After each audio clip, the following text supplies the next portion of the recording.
이제 요번 주까지 하면 시간은 다 끝나. 그러면 다음 주부터는 다시 앞에서부터 반복할 건데 테스트를 본다. 다음 주에는. 그래서 암기해가지고 한번 쓰는 거 테스트. 에? 뭔데? 빈칸. 쌤! 뭐 아니, 외워야지. 두 번째니까 이제 시계열대 현대시 고전시가 이제 8작품씩 해가지고 외워서 덮고 한 페이지씩 테스트 보는 거야. 쓰는 거 빈칸. 네. 내용 외우는 거. 소설은 계속 새거 나갈 거고. 그래서 오늘까지 하면 끝나는데 작품 보면 이제 들길에 서서 등꽃 아래서 현대시 2개랑 간서별고 홍무정사는 일본의 사신으로 가서 지은 보리람 이문수님에게 서방님 병들어주고 호화곡까지 한 다음에 명일은 읽어보면 되고 수성지를 좀 해줄게. 수성지가 이제 고전 소설이라서 좀 난이도가 있을 거야. 난도가 좀 있어가지고 수성지는 그리고 이거 똑같은 버전을 못 구하겠어서 수성지 그 내용이 한문 소설이야. 그러니까 번역 분야가 조금씩 다 다른데 수능 특강 버전을 앞에 실어줬고 뒤에 전문을 다시 따로 실어줬거든. 그러니까 전문 버전 한번 읽고 그 다음에 수능 특강 버전 한번 보고 이렇게 하면 돼. 그래서 12페이지부터 나가자. 자, 들길에 서서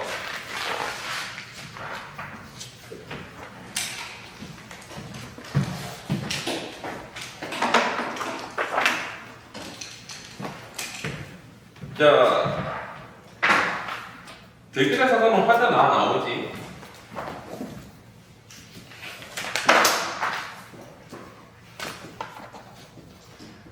청자는 딱히 없지. 독백체, 고백체.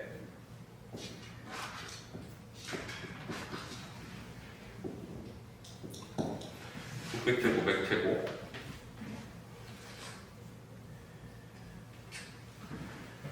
자, 그 다음에 바라보는 대상은 뭐야? 이제 들길을 바라보고 있지. 사실은 들길이라기보다는 거기 하나하나 변하는 거 한번 보자. 봐봐. 푸른 산이 흰 구름을 지니고 살듯 내 머리 위에는 항상 푸른 하늘이 있다 라고 얘기를 하지. 푸른 하늘을 바라보고 있는데 푸른 하늘은 보통 뭐를 의미해?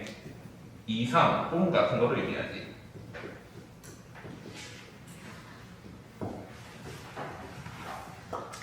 하늘을 향하고 산림처럼 두 팔을 드러낼 수 있는 것.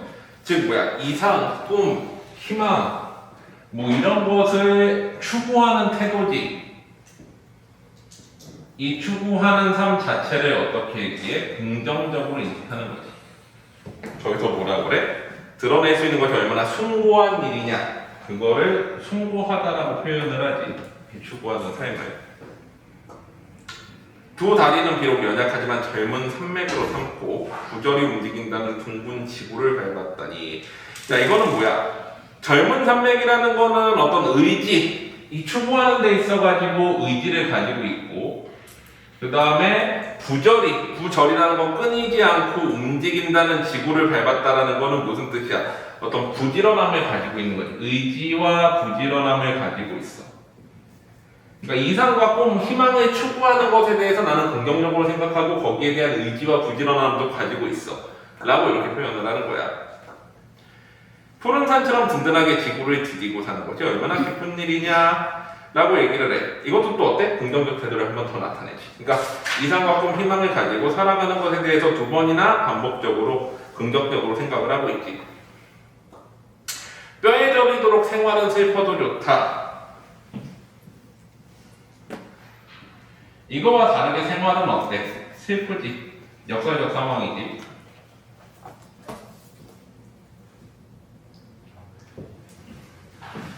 역사적 표현이 나오지. 저리도록 생활이 슬퍼도 좋다라고 얘기를 하니까 사실은 뭐 좋은 게 아니라 강한 의지를 나타내기 위한 역사적 표현인 거야.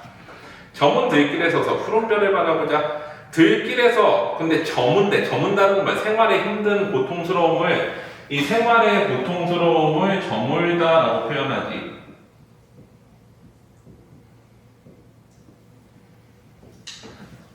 거기에서 푸른 별을 바라보자. 푸른 별도 역시 뭐야? 이거와 같은 거지. 그래서 푸른 별을 바라보는 것은 하늘 아래 사는 나의 거룩한 일과래. 일과라는 건 뭐야? 항상 그렇게 살아간다라는 거지. 그래서 주제의식은 뭐야? 현실을 초월한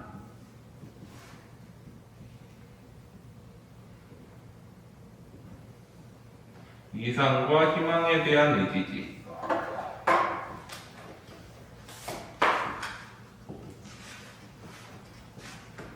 이게 이제 주제의식이 되는 거지.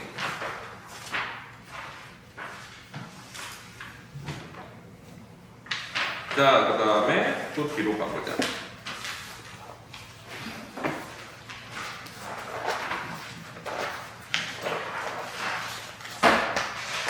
대길의 서사가 문제가 꽤 많지? 많이 나온 작품이다. 어디 있어?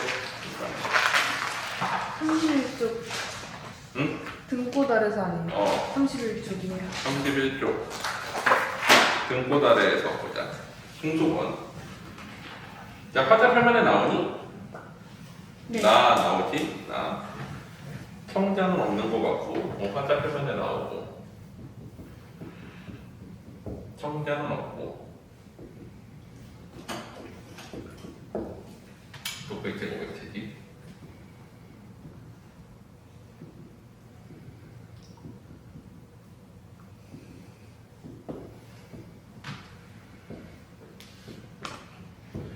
바라보는 대상은 거기에 보면은 이제 등나무 아래 등꽃을 바라보고 있어. 등나무와 등꽃을 바라보고 있는데 일단 등나무는 우리 갈등이라는 단어 알지? 갈등이라는 단어가 뭐야? 칡나무 갈과 등나무 등을 나타내는 거야. 칡과 등나무인데 얘네 둘 다 어때? 꼬여있지? 이렇게 꼬여있잖아. 두 가닥 내지는 뭐 세 가닥이 꼬여있기도 하고 이렇게 꼬여있는 모습을 통해서 사람이 이제 뭔가 갈등, 서로 얽혀있는 상태를 이제 표현한 건데 이 등나무가 그거야. 등나무는 일단 특성이 어때? 너와 내가 꼬여있는 거고 등꽃은 색깔이 뭐냐면 우리 간혹 그런 거 본 적 있어? 이제 그 벤치나 이런 데 보면 이렇게 지붕 올리잖아. 지붕 올리면 이렇게 막 타고 올리는 게 보통 등나무거든? 거기에 꽃 핀 거 본 적 있니? 꽃이 피면은 약간 포도송이 같은 꽃이 펴. 그러면서 약간 연보라빛 꽃이 펴. 그게 이제 등꽃이거든? 그럼 보라색은 뭐와 뭐를 섞은 거야? 보라색 만들려면 뭐랑 뭐랑 섞으면 돼? 파란색과 빨간색. 파랑은 뭐를 상징해? 희망. 빨강은 누구와 반대되니까 뭐겠어 그러면? 절망. 자, 이거를 통해서 뭐를 나타내는 거야? 삶, 인생이라는 거는 사람과 사람이 얽혀있고 절망과 희망이 반반씩 섞여있는 것이다 라는 거를 어떻게 했다는 거야? 깨달았다라는 거지. 정서는 그러면 등나무를 보면서 성찰하고 깨닫는 거지. 그럼 주제의식은 뭐겠어? 등꽃을 통해 깨닫는 혹은 등나무와 등꽃을 통해 깨닫는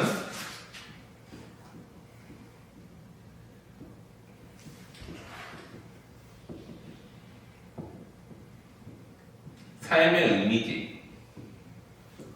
삶이란 어때? 너와 내가 얽혀있고 파란색과 빨간색이 반씩 버무려져 있는 그런 것이다 라는 거를 나타내는 시지. 그래서 내용을 보면 한껏 구름에 나들이가 보기 좋은 날 등나무 아래 기대어 서서 보면 가닥가닥 꼬여 넝쿨져 뻗는 것이 참 예사스러운 일이 아닌데 이렇게 꼬여 있는 거지. 여러 개가 얽혀서 이걸 보면서 어때? 예사스럽지 않다라는 거는 어떤 깨달음을 얻은 거지. 긍정적으로 생각하고 철없이 주걱주걱 흐르던 눈물도 이거는 뭐야? 어떤 삶의 힘겨움 이런 거지. 고난과 시련을 느낄 때에도 그것도 이제 잘게 부서져 구슬 같은 소리를 내고 슬픔에다 기쁨을 반반씩 버무린 색깔 이게 뭐야? 보라색인 거지. 파란색과 빨간색을 섞은 절망과 희망의 색. 연등라의 지등 불빛이 흔들리듯 연등라의 이제 종이로 만든 등이 흔들리듯 내 가슴에 기쁨, 슬픔 같은 것들이 물결이 반반씩 한번 녹아 흐르는 이게 뭐야? 보랏빛 색깔인 거지. 등꽃의 색깔. 자, 그런 색깔을 흐르기 시작하는 것. 이것은 평발 아래로 쳐져내린 등꽃송이를 보고 난 다음부터이다. 이 등꽃을 보고 나서 어때? 깨달음을 얻은 거지. 아, 삶이라는 거는 희망과 절망, 기쁨과 슬픔 이런 것들이 복합적으로 얽혀 있구나 라고 생각을 한 거야. 밑뿌리야 절대 없이 뻗어 있겠지만 아랫도리에 두어 가닥 튼튼한 줄기가 꼬여 큰 덩치를 이루는 걸 보면 등나무는 아래부터 이렇게 꼬여있지 줄기가. 그렇다. 너와 내가 자꾸 꼬여가는 그 속에서 좋은 것들이 피어나지 않겠냐. 삶이라는 결국엔 어때? 너와 내가 함께 꼬여있는 거고 또 어때? 등꽃처럼 하여 절망과 희망이 같이 섞여 있는 것이다. 또 구름이 내 머리 위에 평발을 밟고 지나가나 보다. 그러면 어느 문갑 속에서, 문갑이라는 건 뭐야? 상자야. 상자 속에서 파란 옥빛 구슬을 꺼내드는 은은한 소리. 공감각이지. 파란 옥빛 구슬을 꺼내드는 소리래. 근데 사실 이게 시각의 청각화야, 청각의 시각화야. 사실은 소리가 없는 거지. 그럼 뭐야? 원래 있는 거는 파란 옥빛 구슬은 등꽃인 거고 시각의 청각화인 거지. 시각의 청각화. 그래서 삶의 의미에 대해서 생각하는 그런 시지. 자, 그 다음에 뒤로 가보자. 38페이지 관서별곡. 자, 관서별곡 제목 딱 보면 못 떠올라. 관동별곡 떠오르지. 관동별곡에 영향을 준 작품이야. 우리나라 최초의 기행가사라고 부르기도 하고. 백광옥은 이제 정철과도 좀 연관성이 있었지. 친분이 있었던 사람이고, 나중에 정철이 무기랑 그 다음에 이제 면왕정과 같은 거에 영향을 받아서 관동별곡을 쓴 거지. 기행가사적인 부분은 관서별곡에서 영향을 받았고, 강호가도가적인 부분은 어디서 영향을 받았어? 면왕정가에서 영향을 받아서 지금의 이제 관동별곡이 나온 거야. 자, 관서가 어디니? 그 철령관 철령 서쪽이니까 어디야? 평안도 쪽이지. 네. 평안도의 평사로, 그러니까 무관이지. 무관으로 이제 가가지고 부임해가지고 쓴 시야. 관서별.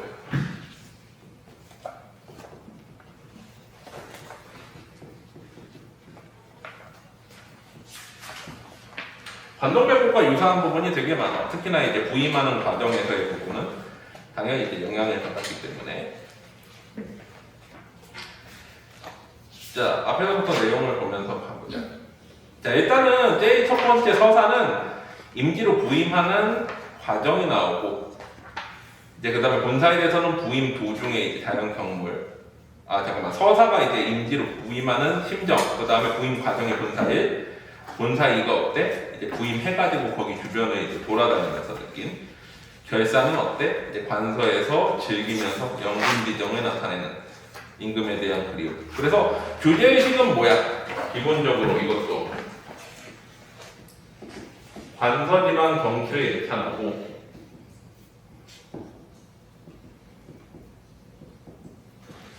플러스 연분지정이 나타나지.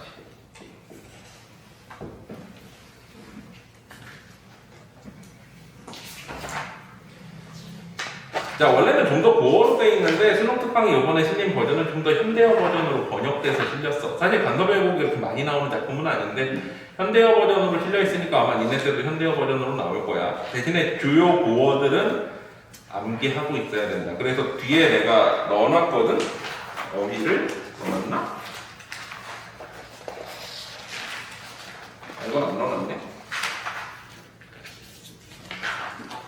고어가 많아서 안 넣어놨나 보다. 중국고사가. 현대어가 좀 있는데 고어들이 좀 있긴 하거든. 근데 지명 위주라서 내가 그때 만들까 하다가 안 만든 것 같아. 그러니까 대충 내용은 다 이해하고 있어야 된다. 요 정도로 나오더라도. 자, 그래서 내용을 보자. 관서, 평안도지. 평안도의 명승지, 경치 좋은 곳에 왕명으로 보내심으로 임금의 명령을 받고 이제 부임을 하는 거지. 행장의 꿀이니 나그네 목장의 꿀이니 칼 하나뿐이로다. 무슨 뜻이야? 무관이지. 무관. 무인으로 가는 거야. 연조문을 나가서 모화고개를 넘어가서 임지로 가고픈 마음에 고향을 생각하랴. 서리법이지. 고향 생각 안 하고 임지로 떠날 생각만 한다는 거야. 벽지에서 말을 가라, 임진강에서 배를 건너, 천수원 서로도라더니. 벽제는 어디야? 지금 서울 서북 쪽이지. 벽제관 알아? 벽제관 전투 임진왜란 때. 서울이 여기 있어. 사대문. 요 바로 여기가 벽제관이야. 유명한 게 이게 화장터가 유명하고 일단은 서울의 화장터 유명한. 그리고 벽제관이 또 뭐가 유명하냐면은 원래 여기가 뭐야? 중국 사신이 들어오는 자리야.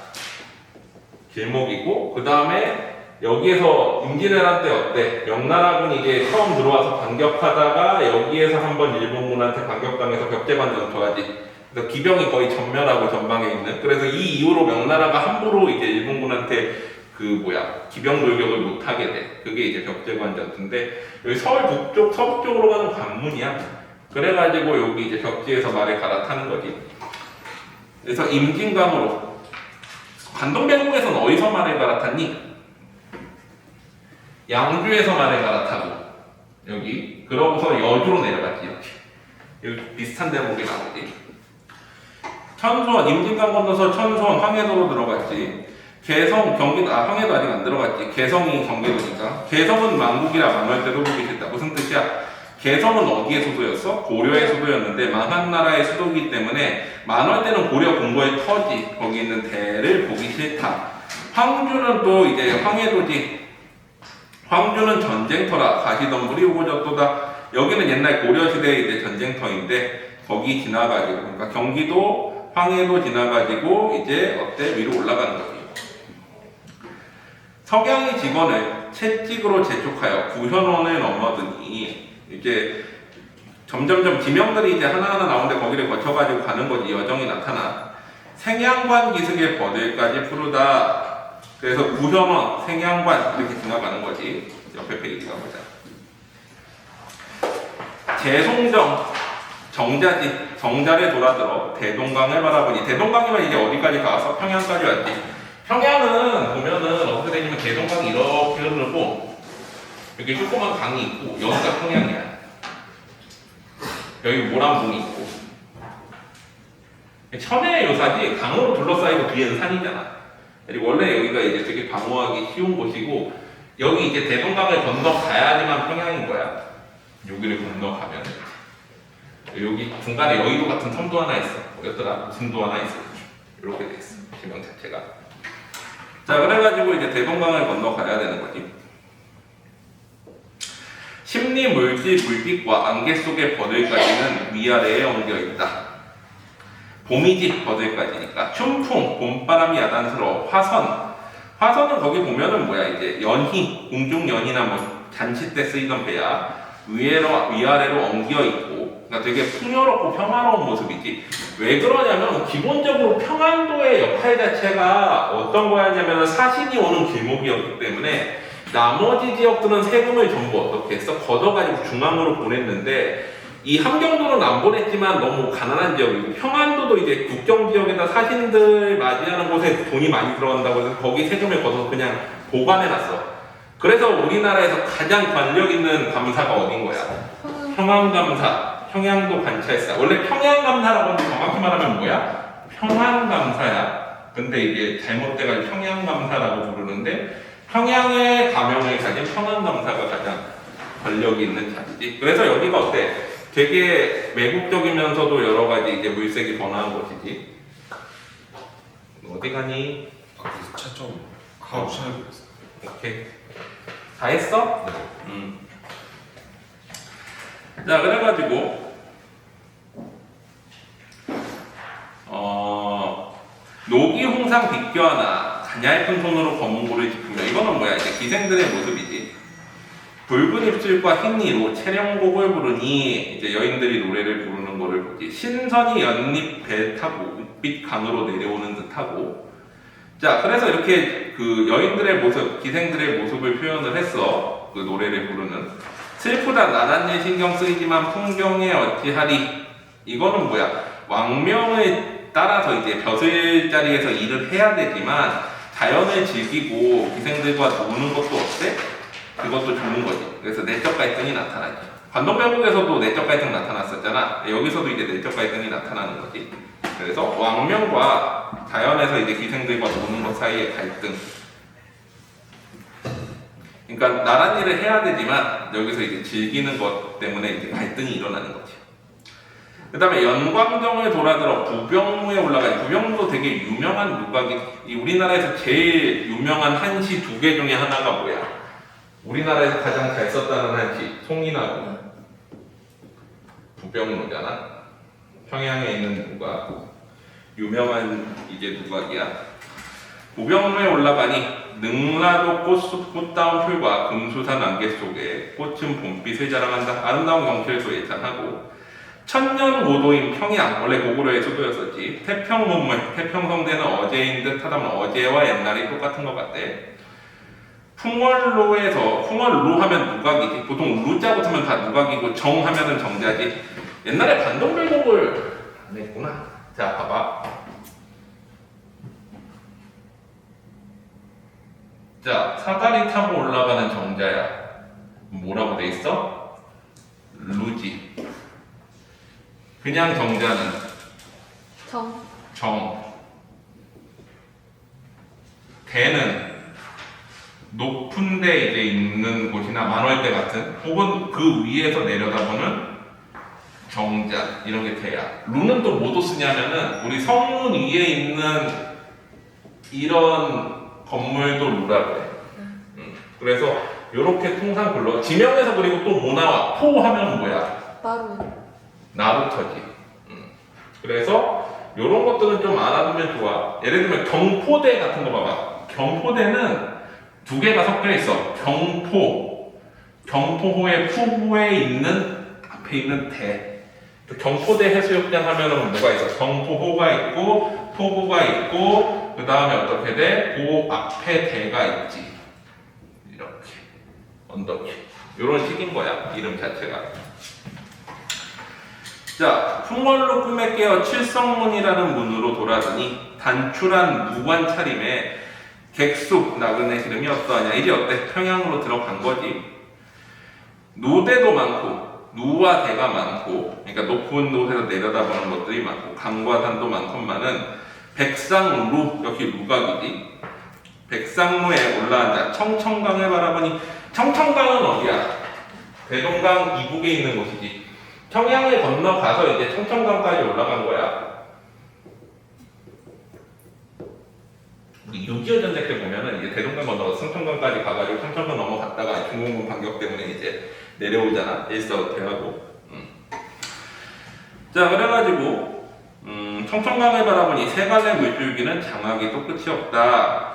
자연광변에 대해서 평가를 하고, 하물며 결승정자지 내려와서 철옹성에 돌아드니 구름에 닿은 성곽은 백리에 버려 있고 여러 겹의 산등성이는 사면에 뻗어 있어. 이 사람은 무관이니까 어때? 평양으로 부임해서 평양에서 다시 저기 어디까지 가는 거야?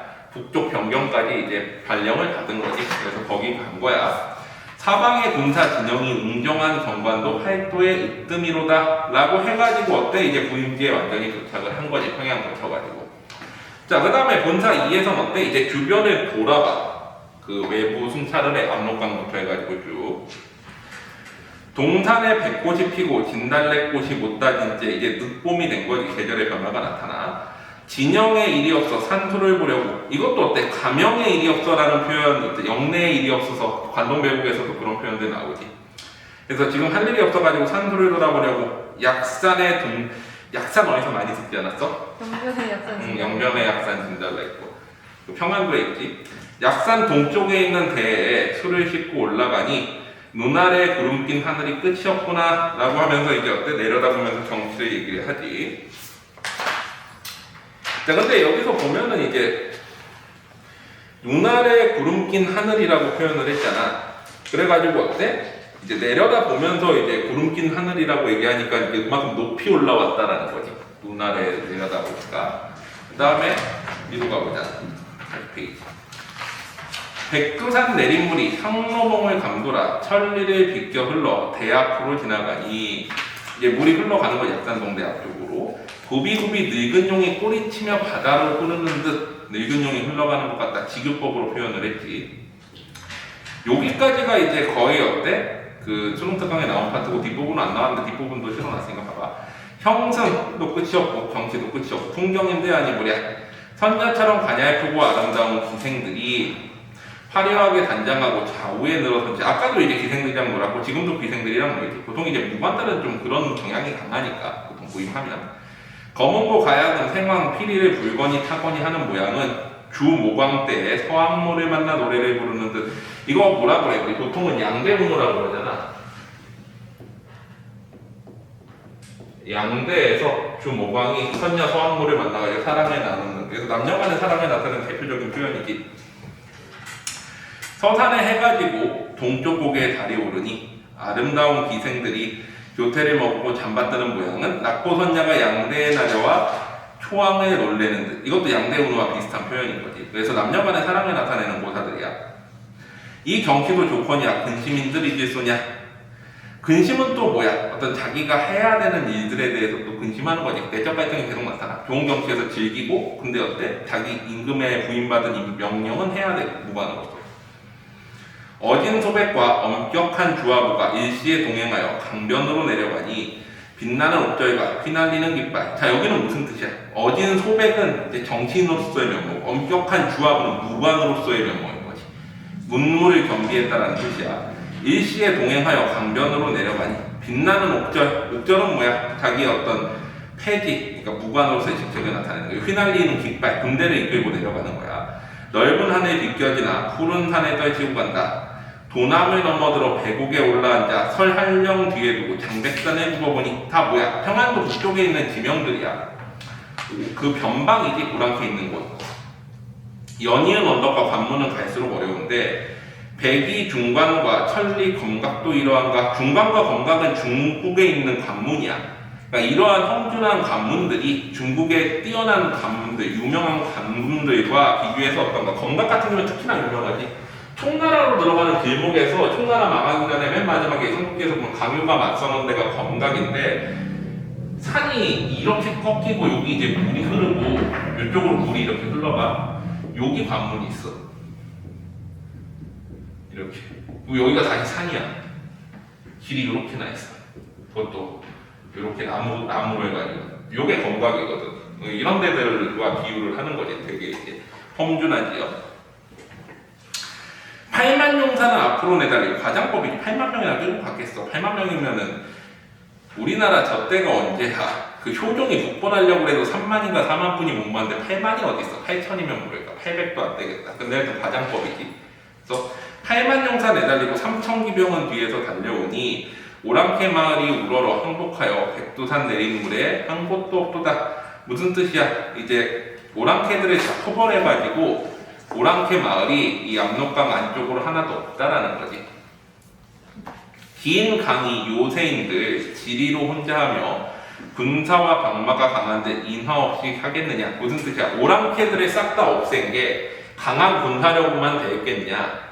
뭐야? 유교적인 어떤 인화, 그러니까 유교적으로 교화시킨 걸로만 가능했다라는 거지. 오랑캐들을 다 몰아내거나 교화시켜서 조선인으로 만든 것들이. 시대가 태평함도 성인의 교화로다. 성인의 교화, 유교적인 것들로 교화해서 오랑캐들이 없어졌다는 거지. 봄날도 시가고 산투도 한가할 때 아니 놀고 어찌하리. 수항로라는 무각에서 배를 타고 압록강을 내려오는데 강변의 진영은 창기. 강변의 진영들은 뭐겠어? 이제 압록강을 경계로 해가지고 쭉 군사 진영들이 배치돼 있을 거 아니야. 그런 요새들은 창기를 버려놓은 창과 깃발을 버린 듯하고 오랑캐 땅을 역력히 지내보니 황성평은 언제 쌓고 황계면은 이무덤인가. 황성평과 황계면은 그 압록강 근처에 있는 이제 고구려 유적 쪽 그쪽 유적들이야. 지난 일에 감에 젖어 다시 부어라, 잔다시 부어라, 비파곳에 내리죠. 파저강을 건너가니. 파저강은 동가강이지. 동가강 하면 이제 고구려의 이제 발원지잖아. 층암절벽이 보기도 좋다. 구류용연에 배를 메고 분정 정자에 또 올라가니 웅장한 무대와 해자는 오랑캐와 중국 사이에 있도다. 즉 어때? 여기 땅이 오랑캐 땅과 중국 땅 사이에 있는, 그리고 우리나라와도 사이에 있는, 그래서 뭐라고 부르는 거야? 사이 간자를 써서 간도라고 부르는 거지. 원래 간도지만. 자, 그래서 황제국은 어디인가 공항성이 가깝도다. 중국과 가까운 곳이라는 거지. 서쪽으로 가는 이 있으면 좋은 소식이나 보내고 싶네. 서쪽은 이제 황제가 사는 곳이니까. 첫잔 먹고 크게 취해 덩실덩실 춤을 추니 이거 오타이거 첫잔. 점을 추운 날 북피리 소리가 울리는구나. 자, 그 다음에 이제 하늘은 높고 땅은 멀고 흥김비례하니, 흥김비례는 뭐야? 흥이다 하면 슬픈 일이 온다는 거지. 이 땅은 어디인가? 어버이 그리는 눈물이 절로 흐르는구나. 왜 그래? 이제 막 흥에 취해서 놀다 보니까 이 변방에 와 있잖아. 어버이 그리고. 어버이 그리면 또 누구 생각나? 임금도 생각나야 돼. 영국이죠. 서쪽 변방을 다 보고 가명으로 돌아오는 장고의 마음이 조금이나마 풀리겠네. 조만간 임금님께 글로 알려드리리 해가지고 다음 페이지 봐봐. 이제 이 상황을 글로 알려드리고 싶다는 거죠. 영국이자. 슬프도다. 화표주의 천년학인들 나 같으니 또 있느냐. 화표주의 천년학은 이제 돌기둥리에서 오는 학인데 이거 슬픔에 나타낼 때 표현을 하는 거지 보통은. 어느 때 풍광을 기록하여 이 아름다운 정수를 기록하여 임금께 아뢰리오. 조만간 임금께 글로 알려드리리라 하면서 임금에 대한 그리움을 나타내면서 끝내. 그래서 반서지방의 정치 보고 북방 이제 경계선 둘러보고 이렇게 하는 거지. 은송아 괜찮아? 응. 자, 그 다음에 또 뒤로 가보자.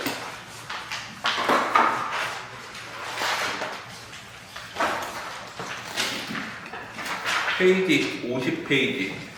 홍무정사년 일본의 사진으로 가서 지금 원래 원제는 홍무정사 봉사 일본작 일본에 가서 지었다는 건데 이게 그 정몽주가 일본의 사진으로 가서 지은 시가 11수나 돼. 그래서 사실 1수, 2수는 이제 절구 형태로 돼 있어. 7원절구. 그리고 이제 3수, 4수는 5원 율시 형태로 돼 있는데 이거를 다 실으려니까 너무 많기도 하고 또 이게 내용이 다 각각이거든. 그래가지고 그냥 여기 수능 특강에 실린 것만 실어놨어. 1, 2, 3, 4, 5, 6 해서 11수까지 다 실으려다가 자료 찾기도 힘들 뿐더러 내용이 이제 쭉 이어지는 내용이 아니어가지고 일본에 갔던 것들이 그냥 다 모아놓은 것들이거든. 일본에 가서 찍은 거를. 자, 그래서 율시지. 율시면은 뭐야? 수함정리로 돼 있지.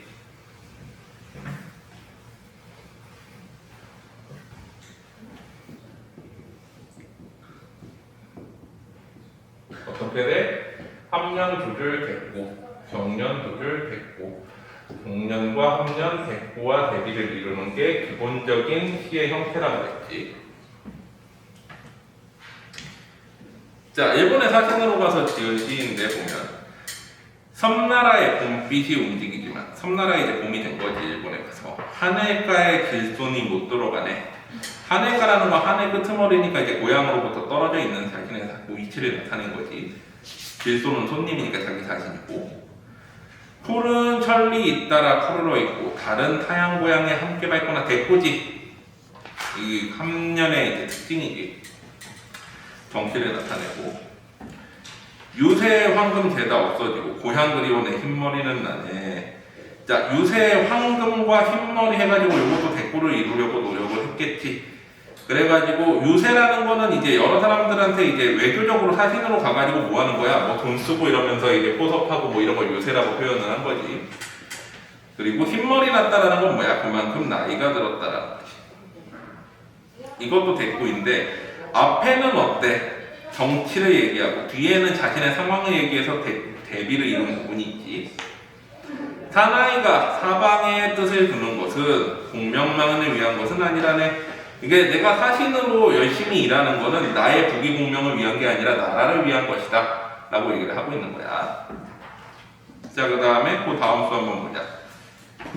사수, 이수라고 써있네. 사수, 오타 51페이지에 사수야 그거. 평생 동안 남과 북으로 분주했지만 마음먹은 일이 자꾸 빗나가보다. 열심히 일했는데 마음먹은 게 제대로 안 된다는 거지. 고고곤 바다 서편 언덕에 있고, 이제 조선 땅 정몽주니까 이제 뭐야? 고려 시대지. 평생 동안 남과 북으로 분주했지만 마음먹은 일이 자꾸 빗나가도다. 고국은 바다 서편, 고려 서쪽에 있고 일본의 서쪽에 있지 고려가. 외로운 배는 하늘 이쪽에. 외로운 배 했으니까 뭐야? 감정 이입이지. 외롭다라고 직접적으로 표현했고 화자의 표현 정서가 이입돼 있지. 동일하니까. 자, 그래가지고 이거 뭐야? 이것도 대꾸지. 고국은 바다 서편, 외로운 배는 이쪽에 있고 이렇게. 매화 핀 창가에는 봄빛이 이르고, 매화는 이제 언제 펴? 보통은 이제 겨울철에 보통은 피지. 봄빛이 이르고, 이거는 뭐야? 매화가 피면서 이제 봄이 오는 거를 슬슬 이제 기다리게 하는 거지. 이제 늦겨울 초봄에 피니까. 판잣집에는 빗소리가 크게 나는구나. 이거는 이제 화자의 심리가 반영되어 있지. 뭔가 빗소리가 막 크게 난다라는 건 자신의 심리가 되게 어지럽고 뭔가 외롭고 이런 걸 나타내는 거야. 자, 그래가지고 요것도 대꾸지. 봄빛이 이르고 판잣집 빗소리가 크게 나고 이런 것들.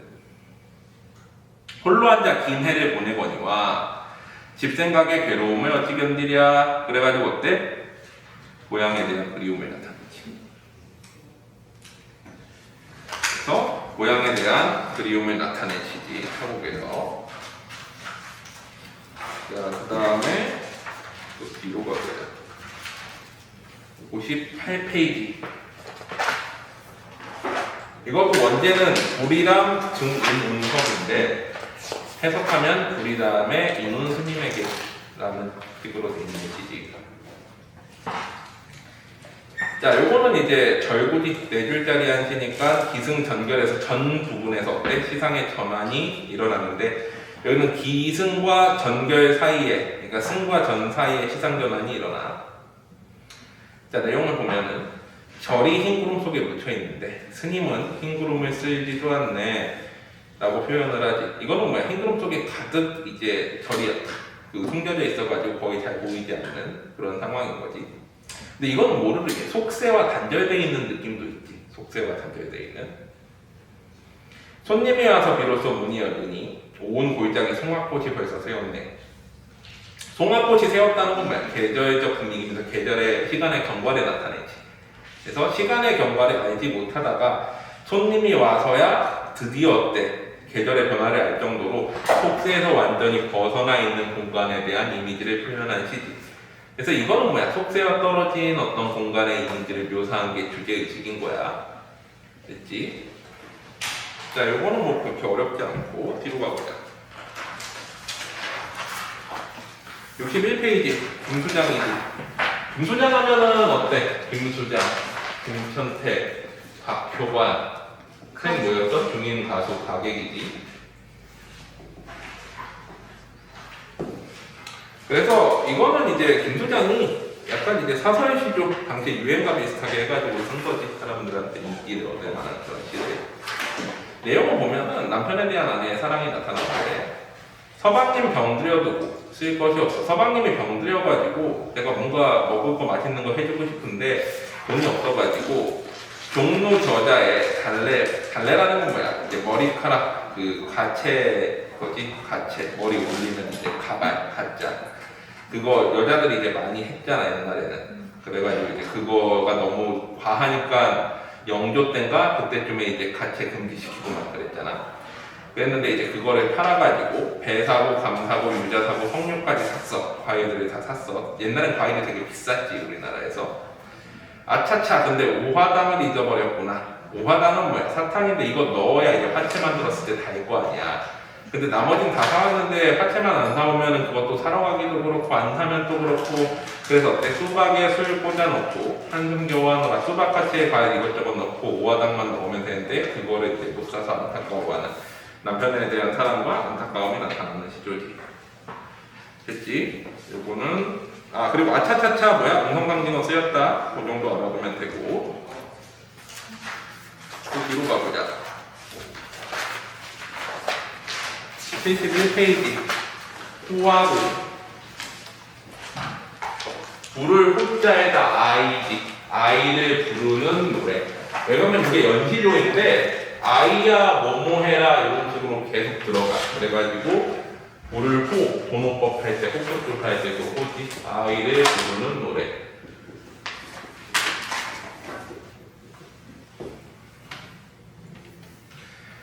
자, 기본적으로 이 시조는 사수짜리 시조인데 여기 보면 이제 동서남북에서 자기가 해야 될 일, 점원에서 즐기는 한가한 정석을 해서 뭐야?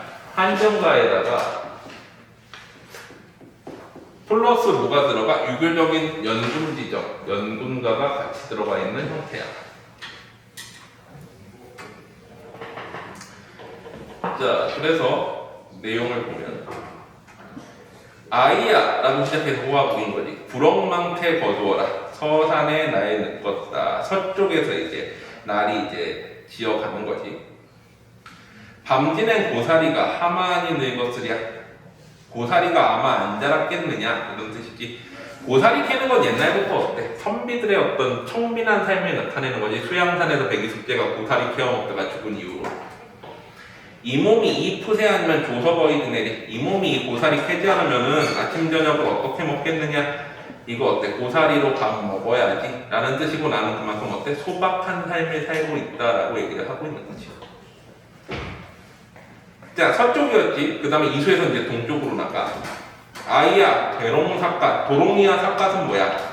이제 비가, 그렇지. 어부의 복장이면서 비가 내릴 때 입는, 그러니까 우비와 이제 우산 같은 느낌인 거지.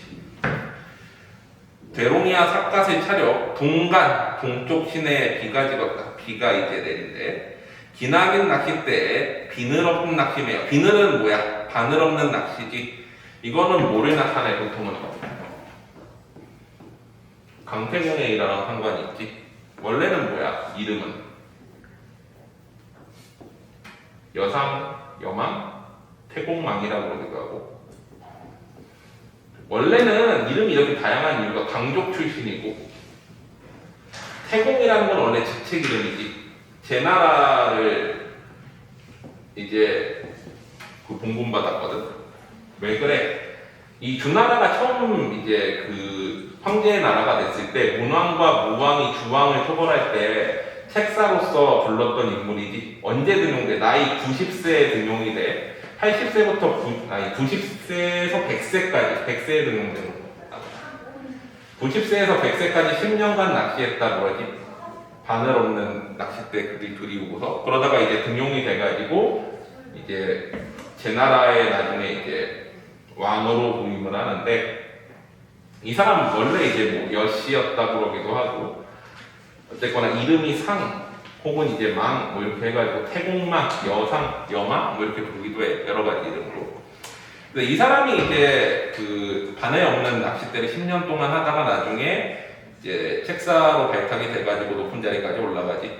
그래서 이제 욕심 없는 삶 뭐 이런 걸 나타낼 때 이거 많이 표현을 해. 그래서 태공망이라고 해서 바늘 없는 낚시매요. 저 보기 놀라지 마라. 내 흥겨워하노라. 자, 그러면 이건 무슨 뜻이야? 욕심 없이 살겠다는 거지. 그래서 이런 태공망을 뭐라 그래? 시간을 낚는 어부라고 그러잖아. 뭔가 욕심이 있어가지고 물고기 잡으려는 게 아니라, 사실은 이 태공망이 뭐를 낚았다는 거야? 문왕과 무왕을 낚아서 이제 높은 자리까지 올라간 거지. 좋은 의미야, 나쁜 의미가 아니라, 속여서 막은 게 아니라. 또 다음으로 가보자.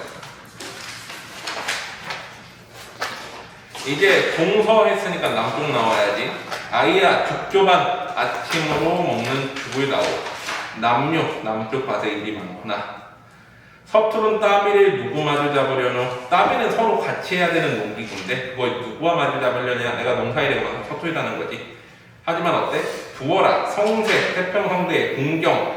우리 궁경가색이라는 표현이 있지. 스스로 농사 짓는 거를 위해. 태평성대에 스스로 농사 짓는 것도 역구는 많이 들어봤지. 강호사시가나 이런 데에서도 나온 역시 군주의 은혜셨다. 이것 때문에 이제 연공가적인 느낌이 나오고, 충공가, 연공가. 역시 군주의 은혜.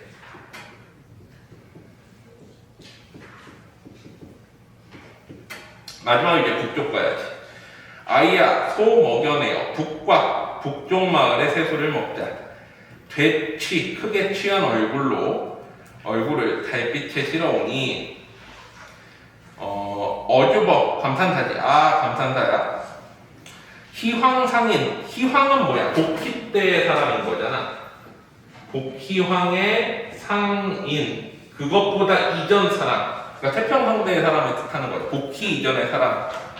희황상인이 오늘 다시 보였다. 오늘 다시 이제 보게 되었구나. 그래서 태평성대에 내가 살고 있는 것 같구나. 라고 얘기를 하는 거지. 자, 그래서 일단은 여기까지 하면 시는 다 끝났고, 그 다음에 이제 소설을 좀 나가볼게요. 명의를 한번 읽어보면 되고,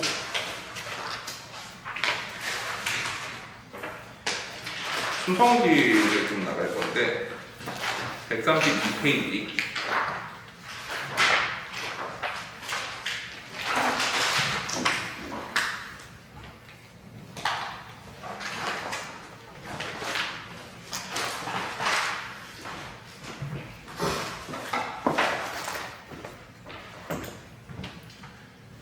수는 근심 숫자지. 근심의 성이란 뜻이야, 캐슬. 이 조성기는 천군 소설인데, 천군 소설이라는 거는 천군, 하늘의 군주라는 뜻이잖아. 이 천군이 이꼴 마음이야. 약간 저런 거 생각하면 돼. 유미의 세포들이라는 웹툰 알아?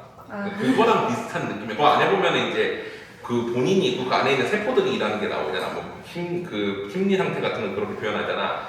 약간 그런 느낌이야. 이게 천군이 마음이고 천군이 임금인데, 이 임금이 다스리는 나라에 이런 것들이 있는 거야. 칠정이 있는 거지. 칠정은 뭐야? 희, 노, 에, 라, 에, 오, 욕이 있는 거지. 희, 즐거움, 노, 분노, 에, 슬픔. 슬픔, 라, 잠깐만.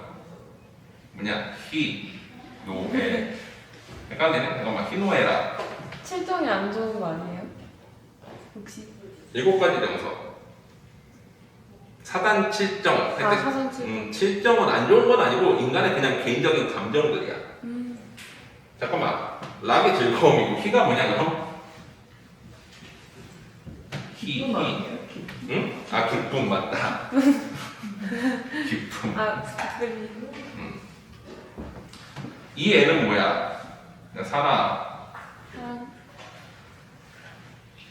증오, 욕심. 이렇게 7가지 사람의 정서가 있다라고 그러지. 그래서 이 임금 안에 희노애락, 예고욕이라는 신하들이 있고, 그 다음에 여기에 이제 또 다른 어떤 정서들이 개입을 하고 하면서 이제 이런 거에 대해서 이제 내부의 어떤 변화를 마치 국가 경영에 빗대어가지고 쓴 게 천군 소설인데, 이 수성기는 천군 소설의 일종이야. 그래가지고 천군이 나오고 여기 여러 신하들이 나오는데,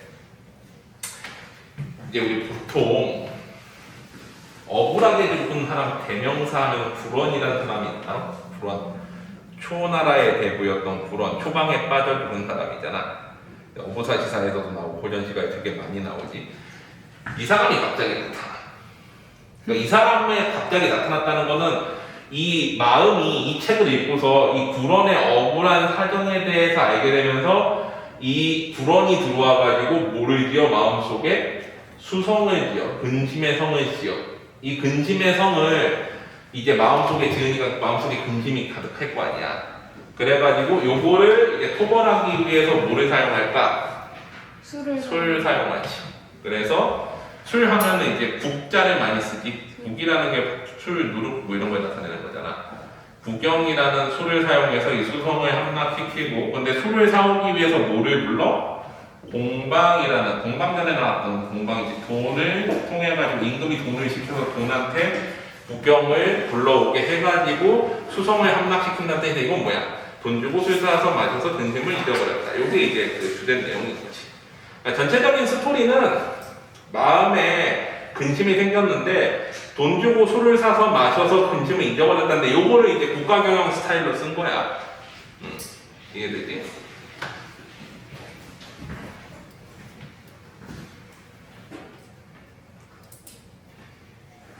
자, 그리고 이제 본 내용에 보면 중국고사가 어마어마하게 나오거든? 사실 근데 뭐 한 번쯤은 읽어볼 만해. 그러면 고전소설에 많이 나오는 중국고사 시리즈가 되게 많거든? 그래서 주석이 어마어마하게 달려있는데 본문 한번 볼게.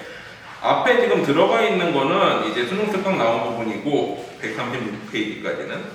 그 뒤에 139페이지부터는 뭐냐면은 이게 약간 다른 버전인데 전문 다 실어놓은 거야. 근데 거기 지금 어디부터 보냐면 146페이지부터 봐. 거기 어마어마하게 고서가 많이 나오고 주석 깔린 거 다 고사잖아. 한번 쭉 읽어봐봐. 이거는 왜 그러냐면 이제 중국의 유명한 고사들이 웬만한 게 다 들어가 있어. 거기에. 그래서 146페이지부터 해서 쭉 보면은 주석들이 엄청 많은데 그래도 한번 읽어봐. 많이 나왔던 내용들이 들어가 있으니까. 자, 그래서 132페이지 한번 보자. 자, 거기 보면은 주인홍이라고 나오는데 주인홍은 이제 천군한테 보통 이제 올바른 길을 알려주는 인물이야. 그래서 거기 밑에 주석 보면 뭐라 그래? 경을 의하는, 그러니까 공경하는 사단 중에 예에 해당하는 거지. 사단 7정 해가지고 이거는 사단에 해당하는 거지. 그래서 인이 예지의 예에 해당하는 주인홍이 이제 글을 올리자. 천군이 비답이라는 거면 거기에 대해서 임금이 답을 내리는 거지. 내가 비록 부덕하지만 간언에 대해서만큼 뭘 흐르르 따르고자 하니 이건 무슨 뜻이야? 주인홍이 이 수성을 함락시키기 위해서는 술을 데리고 와야 된다라고 얘기를 한 거야. 그래서 이제 뭐라 그래? 국장군 술을 영접하는 일은 모두 주인홍에게 임하니 힘써 주선하라 라고 얘기를 해. 주인홍이 말했는데 공방이 국장군과 친분이 있으니 불러올 만합니다. 이거 무슨 뜻이야? 돈이 있으면 술을 사올 수 있다는 뜻이지. 천군이 즉시 공방을 불러 말했다. 네가 가서 나를 위하여 인재를 갈망하는 내 뜻에 부응하도록 하여라. 공방이 천군의 명을 듣고 그 물이 백문도 이제 돈이지. 문이 이제 돈을 세는 단위니까 함께 지팡이를 짚고 나가서 강촌과 산촌을 도로 다녔지만 구장을 찾지 못했다. 목당 하나가 도롱이를 거친 채 소를 사고 오는 것이 보였는데 공방이 물었다. 국양장군은 지금 어디 있느냐라고 얘기를 하지. 목동, 거의 목동이지. 목토야, 목당이 아니라.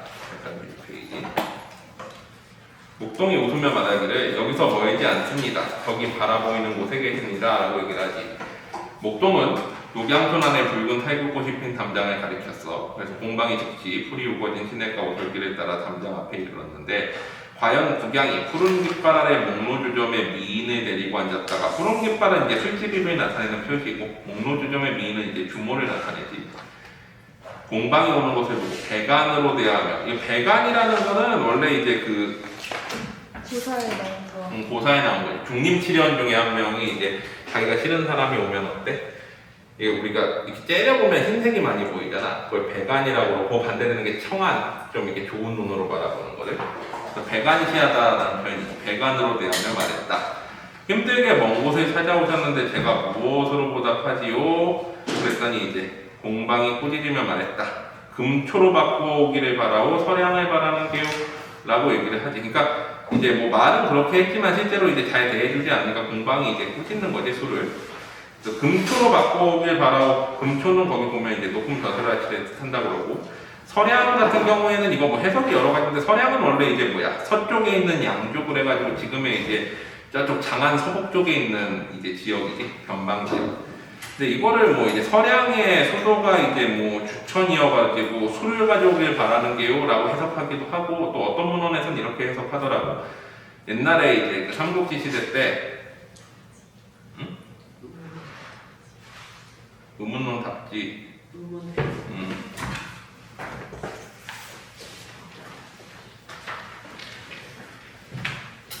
삼국지 시대 때 그 십상시 중 한 명인 장량이 이제 돈을 받고서 서량 그 양주자사를 줬다라고 해가지고 이제 내가 그러면은 그 돈 받고서 양주자사 자리라도 주길 바라는 게요 라고 이제 해석하기도 해. 이거 자체를. 그러니까 매관매직을 의미하기도 한다고 해. 그래서 그 해석이 좀 다양하긴 한데 일단은 수능특강 설명서에는 이제 뭐 술을 의미한다라고 얘기도 해. 서량이라는 게 양주의 이제 수도가 이제 주천이라고 그래가지고. 자, 왜 이리 나를 경멸하시오? 복초라는 건 초심으로 돌아갔다라는 뜻이야. 돌아갈 복에다가 초심. 그래서 초심으로 돌아간 임금께서는 이건 무슨 뜻이야? 수성이 쌓이기 전의 상황으로 돌아갔다는 거지. 근심이 없어졌다라는 뜻이야. 근심의 성 때문에 힘겨워하시다가 장군이 세상에 불평한 일을 제거하는 것을 자기 임무로 삼는 데 뜻을 두고 있다는 말을 들으셨소. 술로서 이 근심을 잊으려고 한 거지. 애초에 근심이 생긴 건 왜 그래? 불원이랑 억울하게 죽은 사람들에 대한 이야기를 읽었기 때문이겠지. 그래서 이제 그 근심의 성이 생겼는데 그걸 해결하는데 술을 쓰려고 한다는 거야. 자, 그리하여 아침 저녁으로 장군이 오기를 바라며 임금을 올바른 길로 인도해달라고 부탁을 내리고자 하시오. 내가 장군과 대대로 교분이 있기에 특별히 본에 맞아오게 하셨거늘 어찌 이처럼 무례하오. 그랬더니 배관에 감추고 청한 이제 좋은 눈으로 바꾸면서 체중이 좋아하던 투호를 하면서 말했다. 이제 투호를 하면서, 투호라는 건 뭐야? 항아리에 이렇게 넣는 거지. 던져가지고. 그래가지고 그 투호를 하면서 근심이 있고 없는 것 오직 자기에게 달렸소이다. 이건 뭐야? 마음속에 일은 자기 마음가짐을 달렸다는 거지. 라고 하더니 결국에는 어때? 임금한테 가지, 천군한테. 진귀한 천궁구를 입고 오화말을 타고 병사를 일으켜 뇌주에 이르니 이때가 3월 15일이었다. 천군이 모형은 붓이지, 붓. 그래서 붓을 보내서 이렇게 위로하게 하였다. 자, 여기가 다 중인법으로 쓰였는데 봐봐. 한자어가 이제 각각 다른데, 자, 고주라는 거는 뭐야? 이제 그 동음이어를 가지고서 이제 그 언어 유희를 하는 건데, 외로운 주인, 즉 외로운 임금이라고 할 수도 있고, 술을 의미하기도 해. 쓴 술. 그래서 쓴 술을 버리지 않고, 혹은 외로운 임금을 버리지 않고 병을 거느리고 왔으니, 병은 뭐야? 술병을 의미하기도 하고 병사를 의미하기도 하지. 다 중의적 표현이야. 이 기쁜 마음을 어찌 헤아릴 수 있겠는가? 근데 헤아리다도 봐봐. 두라는 표현을 썼는데 술을 세는 단위로서 하기도 하고 헤아릴 두자를 쓰기도 하고 이제 한자어 자체가 중의적인 거야. 그 표현 자체가. 그러니까 두 가지로 해석할 수 있는 거지. 외로운 임금을 버리지 않고 병사리를 거느리고 왔더니 이 기쁜 마음을 헤아릴 수 있겠느냐도 되고, 혹은 어때? 쓴술을 버리지 않고 술병에 남아왔으니 이 기쁜 마음이 어찌 그 술병을 헤아리는 단위인 거지. 그만큼 있겠느냐라고 해석하기도 해. 경과 같은 큰 그릇. 이거는 뭐야? 어떤 인재를 의미하기도 하고 어때? 큰 술병을 의미하기도 하겠지. 바야흐로 후설을 맡으니, 후설이라는 거는 후설 자체가 목구멍과 혀라는 뜻인데 군사적으로 중요한 곳을 후설이라고 그래. 관문이 되는. 그래서 중요한 관문을 혹은 정말 목구멍, 술 마시는 목구멍을 의미하겠지. 후설을 맡으니 우선 병을 옹주, 병주, 뇌주. 이것도 뭐야? 옹, 병, 뇌가 원래는 이제 지명 이름이기도 한데 이게 동음이어가지고 옹도 약간 한자 획을 바꾸면 뭐야? 술동이 옹. 그리고 병도 약간 한자를 바꾸면 술병병. 그 다음에 뇌도 어때? 약간 한자를 바꾸면은 술병뇌가 되는 거지. 술잔뇌. 그래가지고 요거 다 이제 술병과 관련된 어떤 명사들을 갖다가 이제 바꿔치기 해가지고 쓴 거지. 거기에 삼주 대도경 구소대장군. 구소라는 건 시름을 입게 하는 대장군으로 임명하니, 그래서 다 중의적 표현이야. 도성하는 과인이 맡을 테니 도성 맡은 장군이 맡아 진퇴 나아가고 퇴각하는 시기를 짐작하여 병을 기울여 토별하라. 짐작하여도 뭐야? 이제 술을 따르다의 의미도 있고 생각하다의 의미도 있지. 병을 기울이라는 거는 뭐야? 술병을 기울이다의 의미도 있고 병사를 투입하다의 의미도 있어. 그래가지고 어때? 시름을 토벌하다라고 이제 중의적으로 쓴 거지. 여기까지 이해되지? 지금 중선왕 모형 붓을 보내어 내 뜻을 전하는 한편 장군 곁에 두어 장석이 이제 그 장군의 어떤 석이 글을 쓰고 뭐 글을 받고 할 때 도와주는 인물 함께하니 잘 살펴 시행하라. 고장은 즉시 모형 이제 붓을 시켜가지고 청군에게 감사하는 표를 띄어 올렸다. 복초라는 거는 마음을 처음으로 되돌리다라는 뜻인데, 원래 이제 수성이 들어왔을 때 계속 흐름에 있다가 천군이 이렇게 있으면 안 되겠다, 그러고 이 수성을 토벌해야 되겠다라고 생각하고 나서 마음을 다시 고치고 연호를 바꾸는데 그게 복초야. 그래가지고 이제 마음을 초심으로 돌리다 해서 복초 2년이라고 부르는 거지. 복초 2년 3월 5일 옹주, 병주, 뇌주, 삼주 대도독 겸 구조대장군 구경은 항공하여 백번 전하고 아뢰니다. 저는 곡식을 먹지 않고 정기를 단련하며 병 속의 해와 달의 길이 보존하고, 이건 뭐야? 신선수련을 했다라는 뜻이야. 신선처럼 지내면서 어지러움을 평정할 성인을 기다리다가 마침내 벼슬을 내리시는 은택을 입게 되었으니 스스로 돌아보매 마음이 아프고 분투를 헤아려 보건대 실로 외람된 일입니다. 뭐야, 자기를 낮추는 표현이지. 자기를 이제 겸손하게 낮추는 표현이야. 엎드려 생각하건대 저는 곡성의 후예요. 곡성이라는 거는 이제 곡식의 성이니까 곡식을 통해서 이제 만들어지는 거지, 술은.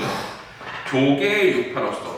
조개라는 거는 뭐 중국에 있는 하천 이름이라서 이제 물맛이 향기롭다라고 해석하기도 하고, 혹은 조씨의 계곡라고 해석하기도 하고, 여러 가지 해석이 있어. 이게 한문 소설이다 보니까 해석이 다양하게 나올 수 있는 거지.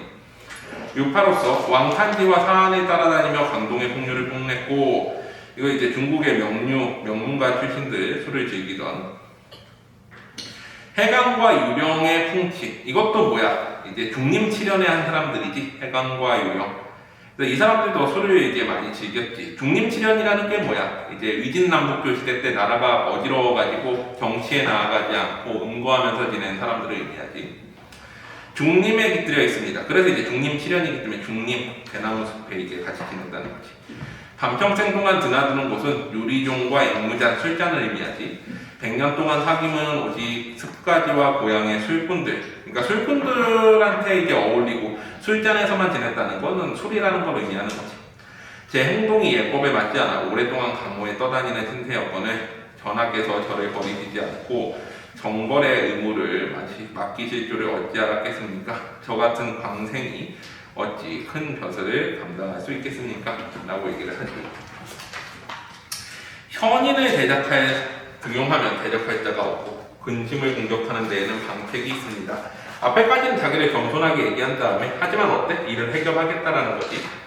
전하께서는 제가 가진 한 가지 재주를 들어 의심치 않고 등용하시며 무사람의 입에 오르내리는 것을 저 홀라 결단하라 하시고, 이거는 뭐야? 무사람의 입에 오르내린다는 건 여러 사람들이 술을 마신다라는 거지.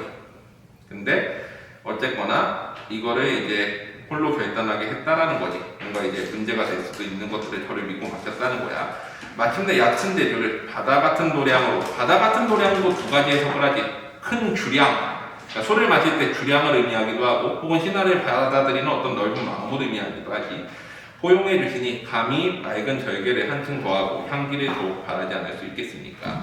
비록 술잔으로 병권을 내려놓게 한 조보의 계책에는 미치지 못하지만, 거기 보면은 이제 조보의 계책은 그 밑에 보면 조보는 홍나라 태조의 신하로 태조가 중국을 평정한 뒤에 부하들이 권력이 너무 큰 것을 걱정하자 잔치를 베풀기에 권력을 내려놓게 했다. 그런 이제 계책을 낼 수는 없지만 가슴 속에 1만 병사를 간직한 범중엄의 위험에 따라서 수성을 이제 공격하고자 한다는 거지.